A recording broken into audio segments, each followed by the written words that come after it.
What do they believe about Jesus? I wish there was a simple answer to that. A lot of these guys would say they believe Jesus is a Messiah and that they hold to the authority of the New Testament. But there is a significant portion of Hebrew Israelites who have adopted an Old Testament or Tanakh only or non-messianic, although they don't like that term, view, and where they don't think Jesus was the Messiah. And at that point, you could almost use a lot of the resources you would get from like a Michael Brown, for example, to have some of these discussions with some of those guys. One prominent guy who I respect a lot, you know, he's a respectful, really interesting guy. His name is Zion Lex. He's a prominent Old Testament only Hebrew Israelite. The other ones, I got to tell you, Mike, unless they're trying to prove Jesus looked like them, you don't hear a lot about Jesus. The main time you hear about Jesus is when they go to Revelation chapter 1 and try to show from the description of his majesty and glory that it's actually a description of his ethnicity. So they don't even talk about how this is really a description of Jesus's deity. Yeah. Because most of them don't believe Jesus is God, by the way. Let's briefly talk about that, because I've seen this one a lot. So what's the Revelation passage? Revelation chapter 1, I believe it's verses 14 and 15. I'll put it up on screen for everybody here so we can discuss this. You know, I don't really care. You know, I don't have an axe to grind on what Jesus looked like. I'd like to know what he really looked like. And we'd all like that. But there's this is a good example of a proof text. Yes, it is. They'll say if it doesn't matter, then why do all your churches have pictures of white Jesus in them? My church doesn't have a picture of a white Jesus in it. So I'm just saying that's the kind of thing they would say in response. Yeah. Oh, now it doesn't matter. Now it doesn't matter. Now that we're coming into knowledge of who we are, all of a sudden the white Christians tell us it doesn't matter. But for generations, we've opened up our Bible and seen a guy that looks like you. It seemed to matter then. You see what I'm saying? I get that, except that as long as I've been a Christian, I never thought Jesus was white, ever. And I have very little respect for Renaissance artists and their theology. So personally, it's just like, yeah, you're just making stuff up about me. I don't know what you're doing. But you know, Jesus was Jewish. You know, he's Middle Eastern. But okay, Revelation 1:14 says the hairs, and explain to us how they use it and how you'd respond to it if you would. The hairs of his head were white, like white wool, like snow. His eyes were like a flame of fire. His feet were like burnished bronze, refined in a furnace, and his voice was like the roar of many waters. All right, now, and then I guess at the end of verse 16 it says his face was like the sun shining in full strength. So I like the ESV. So a lot of them use the KJV, and just by way of comparison, I'll look at it so you guys can see what that says as well. Sure. So you can see. Give me just a sec here. Make it bigger. Yeah, there it is. His head and hair were white like wool, as white as snow. His eyes like a flame of fire. His feet were like fine brass. Oh, it looks like I lost him. Just a second, y'all.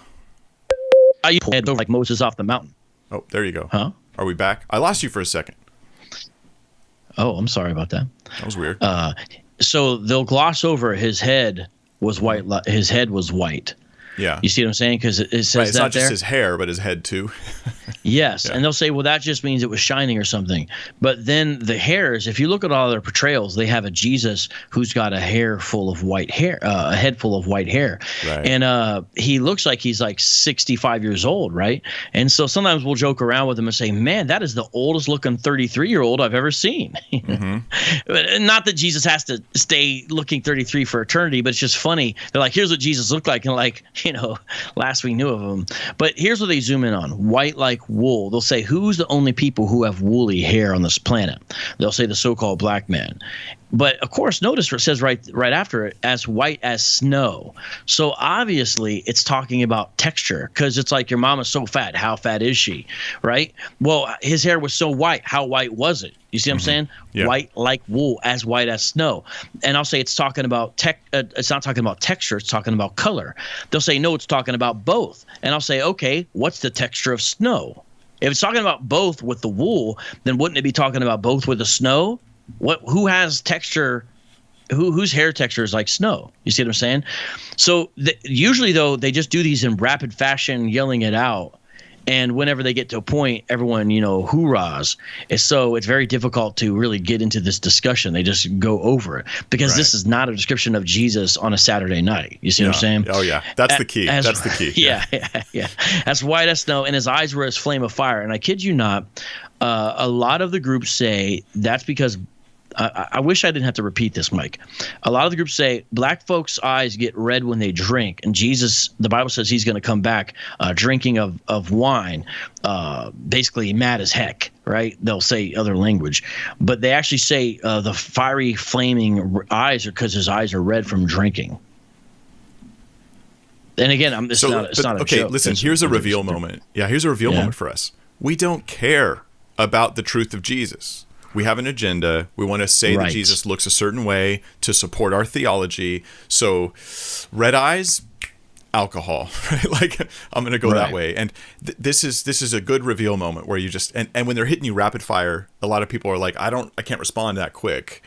But yeah, the text is clearly not describing Jesus as so you can get his ethnicity from the description. This is a glorified revelation. It's all deeply symbolic. I don't think it has to tell you anything about Jesus' skin tone or even the color of his hair, for that matter. At least that's my view on that. What do you think? Well, exactly. I mean, look at verse 13, Mike. And in the midst of the 7 candlesticks, one like unto the Son of Man. So he's standing in the midst of 7 candlesticks. That's the church. Yep. That's about the church. So Jesus is not really walking around with 7 candlesticks around him. Do you see what I'm saying? So they're going to make this literal that Jesus is walking around like with his protective shield, like in a video game when you get a star. He's got 7 candlesticks roaming around his feet or something, clothed with a garment down to the foot and girt about the paps with a golden girdle. This is royal kind of priestly vestments he has on. It's showing all his different offices. And for each one of these, you can look and see the Old Testament connections. Yeah. Same thing with this other description. It goes back to Daniel chapter 7. That's really where Revelation 1:14 comes out of. It goes back to Daniel 7. That's that Son of Man. And the flame of fire, this is the description of Yahweh. He's seeking, he seeks about to judge, because this is kind of the mode. And he has this discerning, and the flame purifies, right? And check this out. Also, when you look there at Revelation 1:14, you see after it, verse 15, his feet were like burnished bronze, refined in a furnace, and his voice was like the roar of many waters. Now, I'm going to go back to the part about the bronze, but first let me say about the voice of many waters. Yeah. They actually say that is the baritone voice of the black man. So the voice of many waters is the deep voice, like the Barry White type of voice, right? Right. James Earl Jones, right? Yeah. Now, if you look at it, Mike, Yahweh, when he speaks multiple times in the Old Testament, it says, and I heard a voice like many waters sounding. It's like this rushing water pitcher. It's the voice of Yahweh. So by having Jesus have the voice of many waters here, it's showing you that when Jesus speaks, Yahweh speaks. But they gloss over that to make it a baritone voice. Right. And it's look, they had people with deep voices back then. What if you wanted to tell you had a baritone voice, the voice is of a large man or something like that, right? But back then, okay, there's no speakers, there's no amplification, there's no stereo systems. When you want something really loud, you describe the sound of a waterfall or of the ocean during a storm, right? Have you ever been out there? Yeah, it's so loud. Where a waterfall's so loud, you try to film and your camera can't even film anything except white noise because it's so loud. And so the voice of many waters is to say this like super loud, like surrounding voice. Yeah, it's about volume, not pitch. That's good. The thing. Anyway, that's something a guy with a guitar hanging up in the background would say. And now check this out. Last one I'll do. I don't want to be all over here, but I hope this is helpful to people, Mike. Oh yeah, I think so. His feet like unto fine brass, as if they burned in a furnace. They'll say, what color is something when you burn it? And people will usually say black or dark. They'll say, right. So if Jesus' feet are black, what color could the rest of his body be? You think he's going to be a white man with black feet? That'd be weird, right? And so they'll say, well, look, his feet burn in a furnace. His feet were black. Obviously, the rest of his body is, ignoring earlier what said his head was white, right? Yeah, his head and hair were white. Yeah. Yes. Now check this out. What is this saying? As if they burned in a furnace. It's actually kind of a fascinating thing, because when you look at it, it doesn't say as if they were burnt. Here, let's see. You're reading from the ESV, is it? That was a KJV, but I'm going to go back to the ESV. The ESV says King it this James way. has "as if refined in a furnace." Oh no, I'm sorry. That's James, New King No, James. that's ESV. Yeah. Okay. Let me show you I what got New King I'll show James. you what it has. The KJV says as if they burned in a furnace, but it's still fine because this burn, Mike, it's a verb, of course. It's in the perfect tense, passive. It's participle, plural, nominative, masculine. And here's the point about saying all that. This is kind of an action being done unto it. And here's the thing: it's not a finished or completed action. It's not done yet, meaning they're currently burning. It doesn't say in the English reflects it. If they would just look at it right, it doesn't say as if they were burnt. It says as if they burned in a furnace, meaning as if they were burning. Jesus is sort of a man on fire, and it's actually very evident when you look at the passage as a whole. 7 golden candlesticks. You see that? The Son of Man, and go back to Daniel 7 to see how he's described. This garment, paps, golden girdle, hairs white like wool, white snow, flame of fire, fine brass, burnished. And then you go down even further, verse 16. In his right hand, 7 stars. What ethnicity holds 7 stars? That's not an ethnicity. It's a further description of Jesus and his majesty, and you can get into symbolism of that as well. Out of his mouth went a sharp two-edged sword. Again, that's also not an ethnic description. And look at this. And his countenance was as the sun shineth in his strength. Now, his countenance there, so that's verse 16. Now, again, I'm reading out of the KJV. I go back over to the ESV. It says his face was like the sun shining in full strength. So he has a white or a yellow face or an orange face, if we're going to make it that.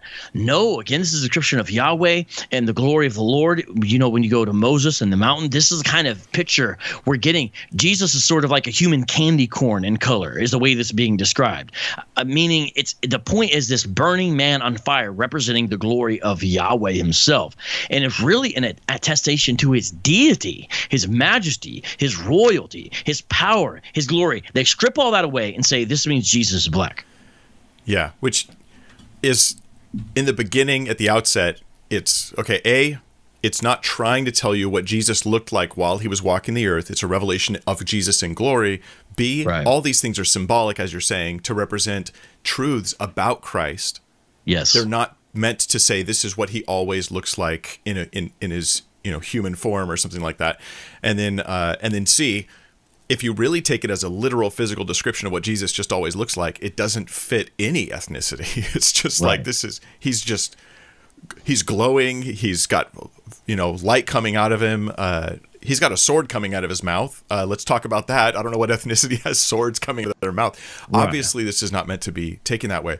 But this is what every cult does. They take verses that are you can say them real fast.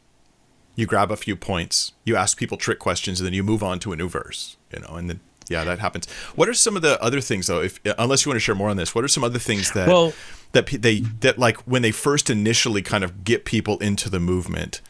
How do they get you in? How do they sort of convince you that this is true?